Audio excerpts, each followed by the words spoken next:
రవి అతనితో ఆర్గ్యూ చేయడం జరిగింది. నేను చేసిన ఫొటోస్ అన్నీ కూడా నువ్వు డిలీట్ చేస్తున్నావు, అంతకుముందు కూడా నేను ఏదైనా విలేజ్లో కొన్ని మంచి పనులు చేసి ఫొటోస్ పెడితే అవి కూడా నువ్వు డిలీట్ చేస్తున్నావు, అదే కాకుండా వాటితో అబ్యూజివ్ కామెంట్స్ కూడా పెడుతున్నావు అని చెప్పి, అంటే నేను చేస్తాను, నువ్వు ఇట్లా మొత్తం గ్రూప్ని అంతా జామ్ చేస్తున్నావు అని చెప్పేసి, ఇంకా వీలైతే నేను గ్రూప్లో నుంచి నేను ఎగ్జిట్ కూడా చేస్తానని చెప్పేసి గ్రూప్లో నుంచి గోవిందాయపల్లి గ్రామ పంచాయతీ వాట్సాప్ గ్రూప్లో నుంచి ఎగ్జిట్ కూడా చేస్తారు. చేసిన తర్వాత ఈ జల్కం రవి దానికి కొద్దిగా ఆగ్రహం అయిపోయి దాంతో అతనితో ఆర్గ్యుమెంట్ పెట్టుకొని ఫోన్లో ఆ రోజు 5వ తేదీన నైట్ నీ కథ చెప్తాను, నువ్వు ఎక్కడున్నావు అంటే ఇతను మనకు చూస్తే గాయత్రి నగర్లో మనకు అంటే ఈ మీర్పేట ఏరియా గాయత్రి నగర్లో ఉన్నానని చెప్తాను.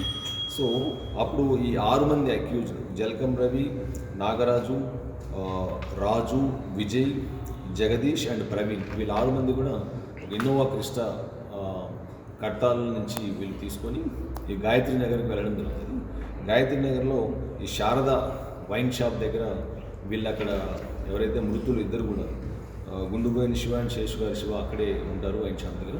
సో వీళ్ళిద్దరిని కూడా వాళ్ళు బలవంతంగా కారులో ఎక్కించుకొని వాళ్ళని కట్టాల్లోని ఫార్చ్యూన్ బటర్ఫ్లై సిటీలో ఉండే ఒక విల్లా ఏదైతే దీంతో A1 అక్కడ దాన్ని రెంట్కి తీసుకోవడం జరిగింది ఒక 1 year బ్యాక్. ఆ విల్లాలోనే అతను ఉండడం జరిగింది. సో అక్కడికి వచ్చి వాళ్ళతో మీరు ఎందుకు ఇట్లా నన్ను వాట్సాప్ గ్రూప్లో నుంచి నా ఫొటోస్ డిలీట్ చేస్తున్నాను, నన్ను కూడా ఎగ్జిట్ ఇచ్చారనేసి అక్కడ ఆర్గ్యుమెంట్ జరిగింది. ఆర్గ్యుమెంట్ జరిగినప్పుడు ఇతను నేను చేస్తాను, నువ్వు ఇట్లా జామ్ చేస్తున్నావు పైగా అని చెప్పేసి ఉంది. తర్వాత వీడు మాట వినట్లేదని చెప్పేసి ఈ డిసీజ్డ్ 2 ఏదైతే శేషుగారి శివను ఒక బెడ్రూమ్లోకి తీసుకెళ్ళడం జరిగింది.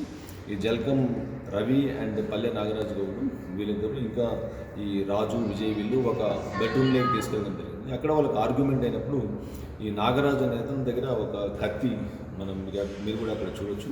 సో దాంతో అతన్ని మల్టిపుల్ స్టాబ్స్ చేయడం జరిగింది. నెక్ మీద, ఈ థ్రాట్లో ప్లస్ చెస్ట్ మీద ఏరియాలో ఇమీడియట్గా అక్కడికక్కడే ఈ శేషు గారు శివ అనే అతను పడిపోయి చనిపోవడం జరిగింది.